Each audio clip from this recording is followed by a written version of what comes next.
अच्छा एक बात बताओ, आप ये वाले शो लेना चाहोगे या फिर ये वाले? रुको रुको, ये मत सोचना कि मैंने शूज का कोई साइड बिजनेस स्टार्ट कर लिया। ये तो मैंने बस यूं ही पूछा था। अरे हाँ, लेकिन ये शू बिजनेस से याद आया, शूज का बिजनेस, बूट का बिजनेस तो मिस्टर एरन सैलोमन का हुआ करता था। जी हाँ। So hey everyone, welcome back to the channel. तो फ्रेंड्स, इतना तो आपने अंदाजा लगा ही लिया होगा कि आज हम बात करेंगे एक बहुत ही important and interesting case law की, that is Salomon versus Salomon and company limited. लेकिन उससे पहले, आज का टॉपिक शुरू करने से पहले, बहुत सारे स्टूडेंट्स का ये मैसेज आ रहा था कि मैम आप कौन सी बुक यूज़ करते हो। तो फ्रेंड्स, मैं कल्याणी पब्लिशर की बुक यूज़ करती हूँ। ये कोई प्रमोशन नहीं है, बस पर्सनली मैं जो बुक यूज़ करती हूँ मैं वो बता रही हूँ। इसके अलावा गूगल बाबा, ज्ञान का भंडार, वो तो है ही। तो कुछ टॉपिक्स मैं कल्याणी पब्लिशर की बुक से पढ़ाती हूँ। मोस्टली जो मेरे टॉपिक्स होते हैं वो मैं गूगल से सर्च करके आप लोगों को समझाती हूँ। आज का जो टॉपिक है, ये टॉपिक मैंने पिक किया है कल्याणी पब्लिशर की बुक से।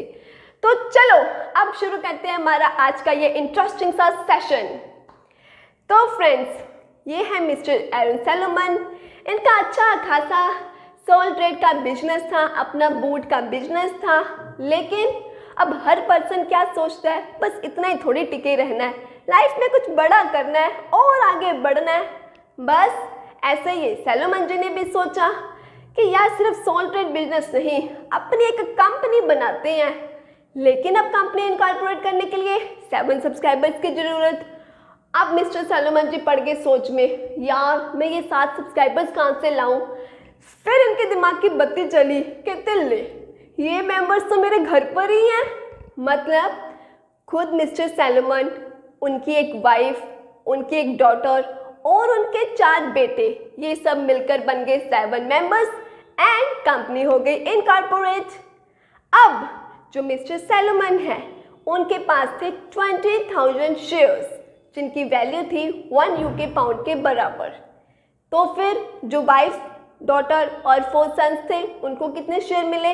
उनके पास थे एक शेयर, मतलब ईच, हर एक के पास एक शेयर था और उसकी वैल्यू भी 1 यूके पाउंड थी। अभी आपने सुना मैंने क्या बताया, सैलोमन जी के पास 20,000 शेयर्स थे, जबकि उनकी वाइफ, डॉटर एंड सन्स के पास तो एक ही शेयर था। तो यहाँ पर मेजॉरिटी ऑफ शेयर्स किसके पास थे? सैलोमन जी के पास।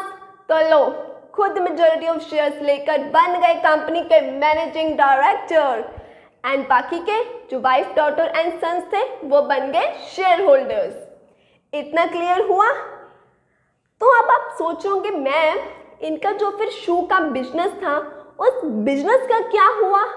तो रुको रुको रुको, इनका जो ये शू का बिजनेस था ना, सोल्ड कर दिया। जी हाँ, अपने शू के बिजनेस को इन्होंने सैलोमन एंड कंपनी लिमिटेड को बेच दिया। अब जब हम किसी को कोई चीज़ बेचते हैं तो बदले में पैसा तो मिलता है ना। तो बस अब इस कंपनी ने सैलोमन को कितना देना था? परचेज कंसिडरेशन कितनी देनी थी? 39,000 यूके पाउंड्स। अब आपका क्वेश्चन होगा, क्या सीधा ही कैश में 39,000 यूके पाउंड्स पकड़ा दिए गए थे? नहीं। तो किस तरह से पेमेंट दी गई?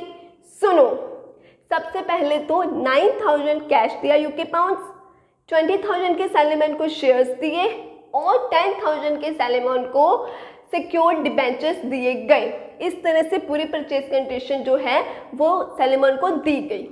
समझ में आया? 9,000 के यूके पाउंड्स कैश, 20,000 के शेयर्स एंड 10,000 के सिक्योर्ड डिबेंचर्स दिए गए। चलो जी, कंपनी चल रही है। लेकिन फिर आए दुख के घने बादल। यार बुरा समय भी आता ही है। अब क्या हुआ? अब ये जो कंपनी थी 1 साल बाद, यार फेस करनी पड़ी इनको डिफिकल्टीज, फाइनेंशियल डिफिकल्टीज। कंपनी चली ही नहीं, डूबती चली गई, नैया डूब गई। मतलब कंपनी को वाउंड अप करना पड़ा। लेकिन आप लोगों को पता है, वाउंड अप ऐसे नहीं, कंपनी डूबी, ताला लगाया, भाग गए। नहीं, पहले आपको लाइबिलिटीज जो होती हैं वो पे करनी पड़ती है, राइट? तो बस अब ये कंपनी ने भी क्या करा?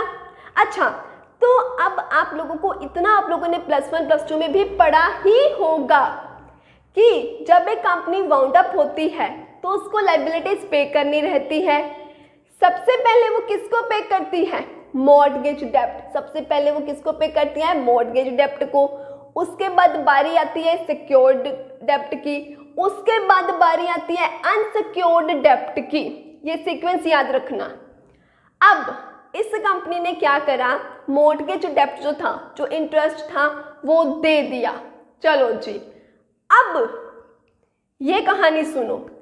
वो मॉर्टगेज डेप्ट देने के बाद ये जो कंपनी है इसके पास बचे बस इतने ही 1055 यूके पाउंड्स बचे। लेकिन फ्रेंड्स लाइबिलिटी कितनी सारी, लाइबिलिटी 1773 यूके पाउंड्स। देखा आपने, एसेट्स कम बचे, लाइबिलिटी ज़्यादा बची। अभी अभी मैंने क्या बताया था, पहले मॉर्टगेज डेप्ट क्लियर करोगे, वो क्लियर कर दिया। अब कौन बचे? एक सिक्योर्ड डेप्ट वाला बचा, एक अनसिक्योर्ड वाला बचा। मैंने आपको एक बात बताई थी कि कंपनी ने सैलोमन को 10,000 सिक्योर्ड डिबेंचर्स दिए थे। तो यहाँ पर सिक्योर्ड क्रेडिटर कौन हुआ? सैलोमन हुआ। तो मतलब कंपनी ने 10,000 किसको देने थे? UK pounds. सिक्योर्ड डिबेंचर्स किसको देने थे?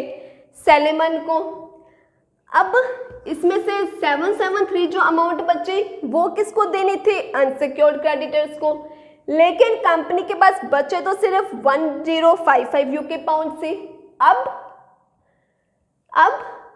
सीक्वेंस हमारा क्या कहता है कि सैलोमन को पैसा देना चाहिए। लेकिन असली हंगामा अब हुआ फ्रेंड्स, असली हंगामा अब हुआ। हंगामा क्या हुआ? ये जो अनसिक्योर्ड क्रेडिटर्स थे ना, इन्होंने मचाया हल्ला।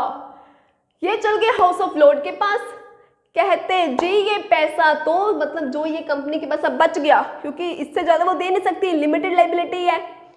ये जो पैसा है कहते हैं हमको मिलना चाहिए, जो अनसिक्योर्ड डेप्टर्स हैं। और ये सैलोमन कहता नहीं जी मेरे को मिलना चाहिए, क्योंकि मैं सिक्योर्ड क्रेडिटर हूँ, मेरे को मिलना चाहिए। अनसिक्योर्ड वाले कहते नहीं हमको मिलना चाहिए। अब बात पहुंच गई कोर्ट में। तो जज को अनसिक्योर्ड क्रेडिटर्स ने बोला कि जज साहब देखो, कहते जो सैलोमन है ना, इसकी तो खुद की ही कंपनी है, तो ये खुद को ही क्यों पैसा दे रहा है? कंपनी और ये एक ही बात ही तो है। तो फिर कहता पैसा तो अनसिक्योर्ड क्रेडिटर्स कहते हैं हमको मिलना चाहिए। तो फ्रेंड्स यहाँ पर एक इंपॉर्टेंट जो लैंडमार्क जजमेंट थी वो आई।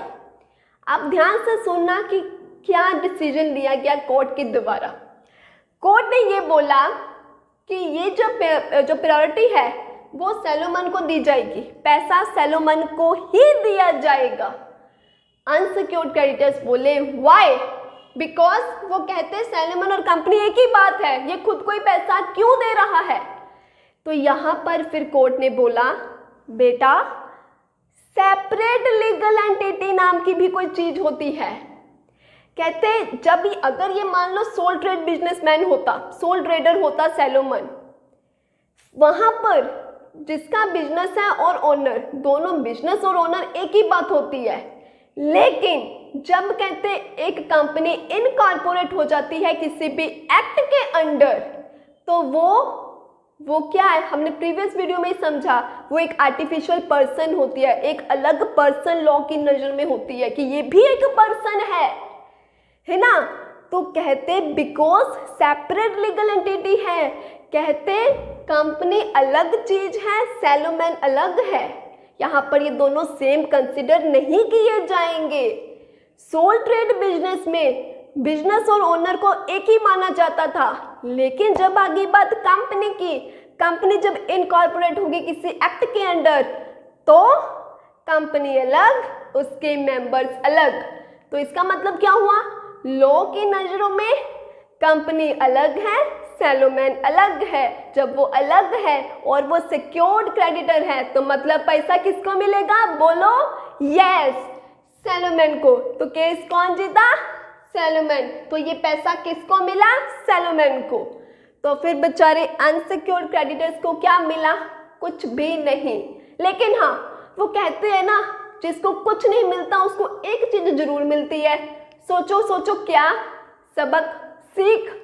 इनको ये सीख मिल गई कि भाई कंपनी के केस में सेपरेट लीगल एंटिटी होती है, उसमें कंपनी अलग और उसके मेंबर्स अलग होते हैं। ठीक है जी, आई होप ये सीख आप लोगों को भी मिल गई होगी। सो फ्रेंड्स, आई होप ये जो केस लॉ है आप लोगों को अच्छे से समझ में आ गया होगा।